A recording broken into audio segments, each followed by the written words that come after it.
महाराष्ट्र के परिवहन मंत्री प्रताप सरनाईक ने एसटी बसों की देखरेख करने वाली डिपो का निरीक्षण करने का इरादा जताया है। साथ ही एसटी नेटवर्क की समस्या और सड़क यातायात के मुद्दों पर ध्यान देने की बात उन्होंने की है और साथ ही उन्होंने ये भी कहा कि वे केबल कारों के माध्यम से परिवहन सुधारने के लिए नितिन गडकरी से मुलाकात करेंगे।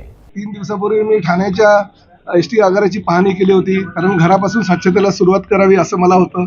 स्वर्गीय शिवसेना प्रमुख आदरणीय बाळासाहेब ठाकरे यांच्या नावाने स्वच्छता मोहीम एकनाथ शिंदे साहेबांच्या कार्यकाळामध्ये चालू केली होती। ती स्वच्छता मोहीम थंडावलेली असं मला चित्र दिसलं।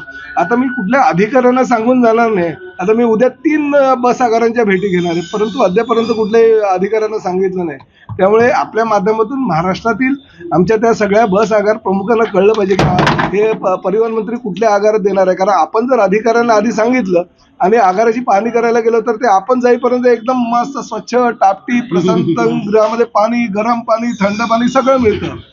मंत्री गेल्यानंतर परत येणे माझ्या मागल्या, त्यामुळे न सांगता त्या ठिकाणी गेलं आणि प्रत्येकाची जर चांगलं सुविधा जर सर्वसामान्य प्रवाशांना किंवा एसटी कामगारांना नसेल तर त्यांची खरडपट्टी काढणार।